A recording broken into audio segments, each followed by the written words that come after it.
Amen, amen, amen.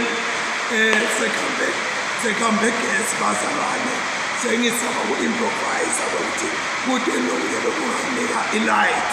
So I'm so sorry bazalwane. Kungenteka sithombe singabe clean and clear. Nokuthi kumbe nasakhona ukuphetha ngendlela lebekungaphetha ngayo. Kodwa namuhla lala sesikhona khona kumbe ngingathi singena kulenye inzatshana noma lomunye umkhakha walohambo lwaJesu. Ngithi ke nangile chapters nanga ngathi it's just a month in between where uJesu abethelwe emnqamlezweni. So ungena ke Jesu lapha is pushing the agenda ukuthi tonke into awunaba ngaleso sikhathi sakhe. Kodwa tholakala ukuthi umsebenzi labethe kawenda uwentile ngalokuphilisekayo. Amen. We have just read then from the book of Psalms, which are Psalms 132, 133, and 134. And then we read also from the book of Prophet Zechariah, chapter 10, verses 1 to 12. Also from the Gospel, according to St. Matthew, where we are going to take our roots, chapter 19, from verse 1 to 12. Nala sesifunde khona ke bazalwane kunezinto letimbawa letithi umthindathinda kancane. Jesu akanye nebafundi bakhe sibona kufika baFarisi. Let me just see if I can just catch up a little bit. Wathi Jesu aseqede ukukhuluma wesuka eGalileya waya eVenda laseJudiya nesheya kwemfula iJordani. Iqumbi lezinkulu zabantu lamlandzela watiphilisa khona lapho. Labanye baFarisi beda kuye bamnika bathi, lana ikhona into bazalwane ngiyibonako ukuthi Jesu akayekanga kwenta umsebenzi labetele ukuthi awena umsebenzi wekufuna nekusindisa lokulahlekile kwaNkulunkulu. So uyabaphilisa wena lokana lokune bantu beda kuye ngoba babona impilo iphuma kuye. Bayeda ke kuJesu ngaleto tindlela noma ngaleyo mivo yabo labeda ngayo bedela kutokela impilo kuJesu. Endi basaqala ke impilo kuJesu. Siyabona ukuthi uNkulunkulu wenda timanga wabaphilisi. Over and above, siyasibona abaFarisi beda kuJesu ukuthi kulungile yini ukuthi indoda idivorce umngane. Ngalokho la ngaphandle yabanika bazalwane. And this subject I love. At some point uthi Jesu beda bona bathethe i-interpretation yaloku lokungiko abaphathi the original script baphethe Deuteronomy chapter 24. Bathi Mose wavuma lokuthi indoda ingamdivorce umngane. Number 2, kwasekunenkinga leyayikhona. Lenkinga kunalokho kwasuka ku-original ground yaNkulunkulu, sasuka kuNkulunkulu saqala ku-interpreta into ngendlela lesicabanga ngayo. Iyalahleka yonke into kuke nokulungako uma ngabe sesisuka kuNkulunkulu. Our intellectuals are not gods. Amen. Bantu bangaba nenhlakanipho babe nemfundo bahlonishwe babe netimpahla babe nemagama kodwa uma ngabe basuke esisekelweni lesingiso yonke into labayikhulumako it becomes poison because what God has said in his word it must stand the test of time. So ngemeta lapha Jesu banetikola letimbili kunesikolwa saRabbi Hillel kunesikolwa saRabbi Shammai sikolwa saHillel sona sasithi ungamdivosa umfati noma ngabe ngasiphi isizathu lokho ukuthi it was loose umfati nangabashisa punish yamdivorce nangabagqoka impahla lekabi yamdivorce nangabahlakisa lenye indoda yamdivorce nangabe akubhodlele uyamdivorce nangabe ukhuluma lendaba sakhulu uyamdivorce. That was the school of Rabbi Hillel. Sibe khona sikolwa saRabbi Shammai sona sasisikholwa sasingathi siyaqinaqinisa kwekuthi angeke umdivorce ngaphandle kokugqola lokuthinte and lokugqola lokhu lekuvela esiphoniya legama lethi phoniya linetulu kwe-adultery kwethi lo mfati ngabe umbambe analenye indoda legama lelithi phoniya nesiGreek linema-meanings iqumbi lokunye kungasho ukuthi you had not had a sexual intercourse outside marriage but ubukela pornography ubukela ema-blue movies when they're talking about it yet you are not doing the act but your mind is full of such dirty things. So the woman can be divorced. So lokunye lengifuna ukusho ukuthi most nakaniketa lo mthetho ukuthi indoda seyingadivosa umfati wayo wabeka nokuthi ngaphandle mabakhona kugqola lokuthide lo Hillel Rabbi Hillel wa-interpreta kwabashalo kwakukhethuka whereas lo kwaShammai kwaba ingathi kuyajula ngalokujula kwabo nako kunenkinga nyana somewhere. In fact i-divorce kwaba yinto lengakavumeleki.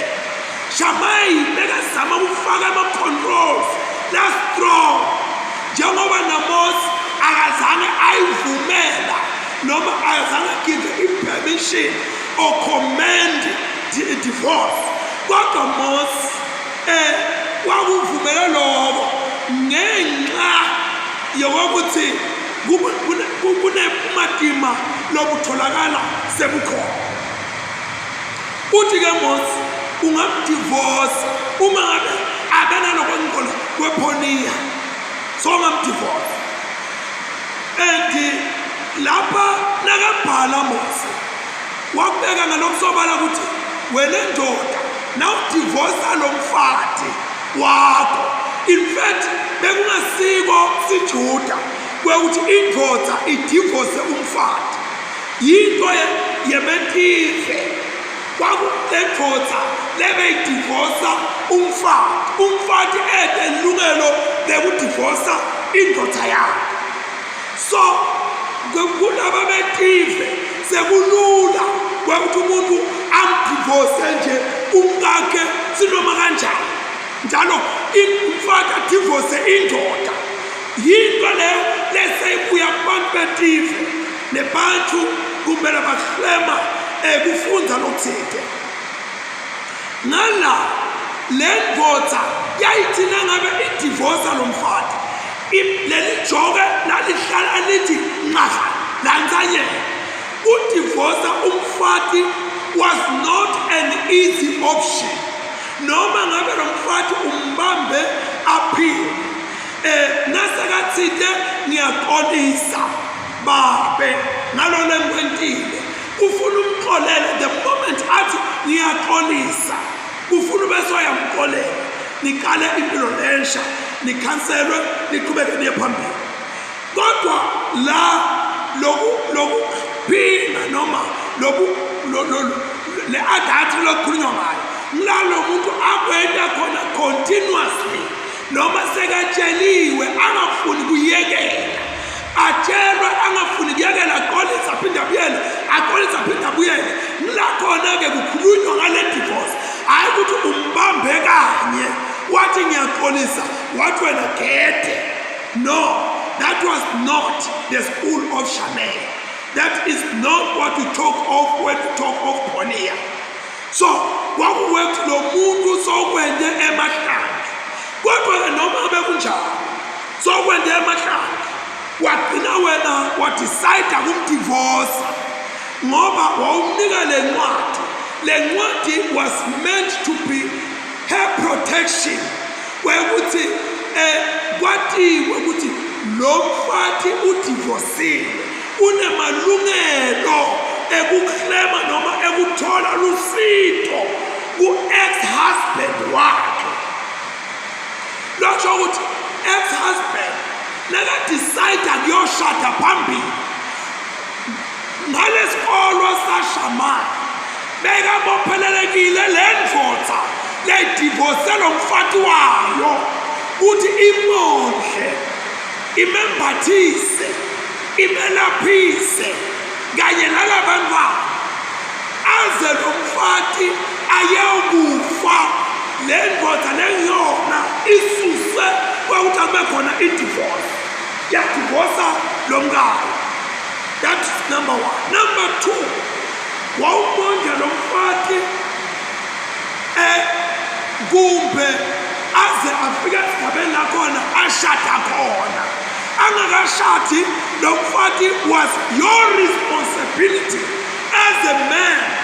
Kumnaka ngalamanye emakhaya kusho ukuthi lo mfati noma ngabe sawumdivorcile, you still have a responsibility as a man who has initiated or who introduced divorce to that woman, that you look after the woman. Uze ufike sigaba la athathwa khona ngile ndvodza noma ahamba emhlabeni. Angakahambi, she falls from being your wife and she becomes your firstborn child. Well, you still have responsibility lapha kuye. So the divorce was not so easy. Well, utokijima nje uyindvodza uyodivorce ngoba marriage was a binding factor whereby the one who marries will first forsake himself and will forsake himself, leave his parents and root together with the wife. They become one flesh. Lotsho ukuthi ngalamanye amakhaya divorce kungendeka kwekuthi ukwende uNkulunkulu angakuvumi. Why do I say that? It's because marriage is an institution of God. Umshado waqanjwa nguNkulunkulu. Kodwa thina masishadako sihamba siye kuyohlonipha uhulumende kwathi thina sesiyathathana sihloniphe bangani netihlobo kuthi thina siyathathana. Kodwa the initiator of marriage or the institutor of marriage is God himself. Ngalawo magama lawo kusho ukuthi uNkulunkulu uba khona la emshadweni. Mangabe kwakhiwa wetifungo kungako kuMalaki chapter 2 atawuthi mina nkulunkulu ngangikhona nawushada nemfati webusha bakho. Nkulunkulu uba khona emshadweni. Number 2 athi nkulunkulu I hate divorce. Ngiyakuzonda kwehlukana kwalabashadile ngoba behlukana bangalandzeli timiso nemigomo yaNkulunkulu lekayimisile uNkulunkulu kwekuthi nyalo-ke lokhu sowuthatha lolu hambo lolo. These are the consequences of the journey you are committing yourself into. Ngalamanye amagama lokusho ukuthi uNkulunkulu akayibheki i-divorce. Kungako Jesu nakabaphendula ubabuyisela from the grounds set up yemshado. Uthi Jesu kwasekuqaleni uNkulunkulu wadala umfati noma wesilisa nowesifazane okanye nomduna nalomsikati. Kwase uNkulunkulu uyabahlanganisa babanyamanye. It's not umthetho, it's not isho, but it's God. And God ubeka kuyacaca ukuthi wadala lomduna nalomsikati, hayi lomduna nalomduna, hayi lomsikati nalomsikati. Kusho lombhalo lelibhayibheli anything lekayitophikisa lokho kwawuthi uNkulunkulu wadala lomduna nalomduna is a lie. Number 2 uNkulunkulu wadala indoda nemfati, hayi indoda nebafati, hayi bafati nemadoda. Lokhu sekukhona ukuthi indoda ithathe elamise ngoba besifazane banele. Lokho is against God's principle for marriage. uNkulunkulu wadala nje umfati munye nendoda yabayini, kwabadala behlukana. They are not the same. Even when they come together, they are not the same, but they are one to complement each other in everything they do, even for procreation. I want to come back when you almost celebrate by the law.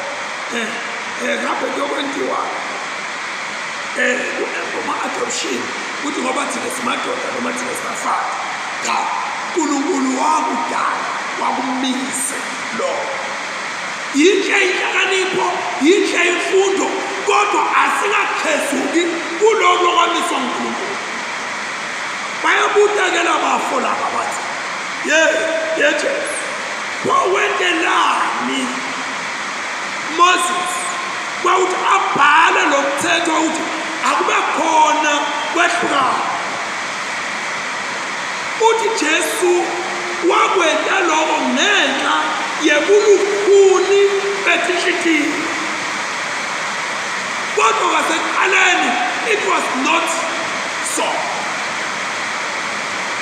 Lo bulukhuni betishitiyo singahlukanisa one bulukhuni kwayekuthi sewulahleke from the original plan. So qabelena uNkulunkulu. Number 2, kwekuthi uqabelela lolo shade na. Imnanzi lenzaba bengathanda ukuqhubeka nayo, but I must also respect la ngaphandle ngoba liyabane. So uNkulunkulu asibusise bazalwane besithanda. Nkosi uNkulunkulu siyathandaza. Sinikela bonke Nkosi abashadile. Sinikela bonke Nkosi labaphokophele emshadweni. Sinikela bonke Nkosi labahlangabezene nezinkinga emshadweni.